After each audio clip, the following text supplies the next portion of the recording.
নুমলীগড়ৰ ৰঙালাওৰ বজাৰ দখল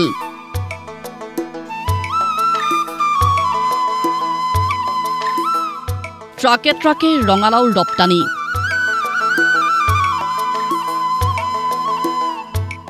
এহেজাৰ বিঘা মাটিত ৰঙালাও খেতি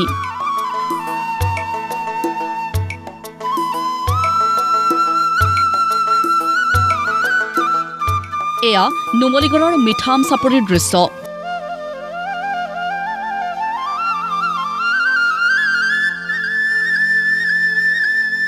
নুমলীগড় তেল শোধনাগাৰৰ সামাজিক দায়বদ্ধতা আঁচনিৰ মাধ্যমেৰে মিঠাম চাপৰিত আৰম্ভ এই কৃষি বিপ্লৱৰ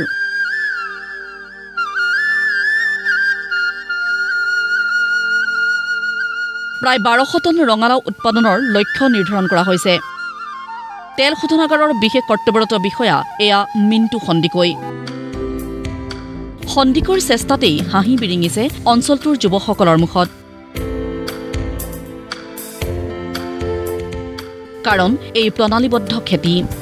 আমি এবাৰ 1000 বিঘা মাটিত আমি ৰঙালাও খেতি কৰিছিলোঁ আমি 300 মান খেতিয়কক এই ব্যৱস্থাটোৰ যোগেদি সামৰি লৈছোঁ তেওঁলোকক আমি উন্নত জাতৰ বীজ দিছোঁ সাৰ দিছোঁ তাতকৈও ডাঙৰ কথাটো যে গোটেই বস্তুটোৰ যাতে যেটো আমি মেনেজমেণ্ট কণ্ট্ৰল বুলি কওঁ সেই বস্তুটো আমি মেনেজমেণ্ট কণ্ট্ৰলটো গোটেই সিস্টেমটোৰ মাজত ৰাখিব খুজিছোঁ যাতে কৃষকসকলে খুব ভালকৈ খেতিখিনি কৰে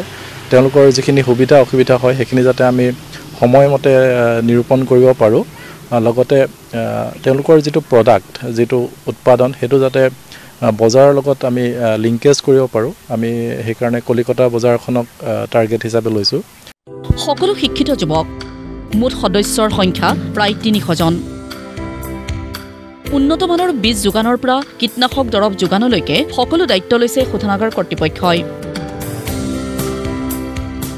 যাৰ বাবে মিণ্টু সন্দিকৈ সহ শোধনাগাৰ কৰ্তৃপক্ষক আন্তৰিক কৃতজ্ঞতা কৃষকসকলৰ যেতিয়া নুমলীগড় শোধনাগাৰ CSR ডিপাৰ্টমেণ্টৰ ফালৰ পৰা যে আমাক মাতিলে দুজনমান কৃষকক যে তোমালোকে এনেকৈ গোট এটা খোলা যদি তোমালোকে গোটটো খোলা তোমালোকক আমি ইমানখিনি বস্তু সাহায্য কৰিম ঠিক সেইমতে আমি আমাৰ সন্মানীয় মিণ্টু সন্দিকৈ ছাৰৰ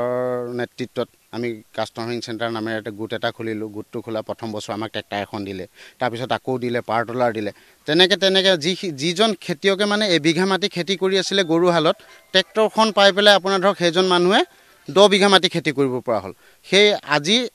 500 বিঘা অধিক খেতি কৰিছোঁ প্ৰথমতে ধন্যবাদ দিব লাগিব আমাৰ নুমলীগড় শোধনাগাৰ মিণ্টু সন্দিকৈ ছাৰক কালি আমাৰ 3খন গাড়ীত 75 টন সম্পূৰ্ণ নহ'ল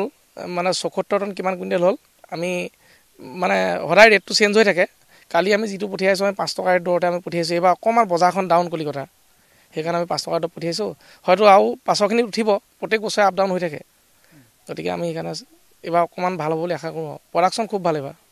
ছেপ্টেম্বৰৰ 28 তাৰিখে বীজ ৰোপণ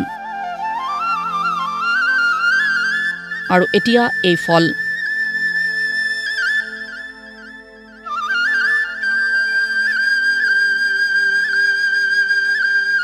প্ৰকল্পটোৰ সৈতে জড়িত কৃষকসকলৰ একাগ্ৰতা আৰু নিষ্ঠাক শলাগ লয় অন্যান্যসকলেও ছেপ্টেম্বৰ 28 তাৰিখে তেওঁলোকে গুটি দিয়া আৰম্ভ কৰিছিলে আৰু ছেপ্টেম্বৰ 28 তাৰিখৰ পৰা আপোনাৰ জানুৱাৰী 15 তাৰিখলৈকে আমাৰ মিঠাম চাপৰি অঞ্চলৰ যুৱকবৃন্দ তথা মই বিশেষকৈ নাম ল'ব লাগিব প্ৰশান্ত গগৈ ডাঙৰীয়া আৰু বলিন্দা তেওঁলোকে অপ্ৰাণ চেষ্টা কৰিছে মাথো প্ৰয়োজন উপযুক্ত উপদেশক আৰু কাম কৰাৰ স্পৃহা উদাহৰণ এয়া নুমলীগড় শোধনাগাৰৰ এই চেষ্টা আদৰণীয় আৰু অনুকৰণীয়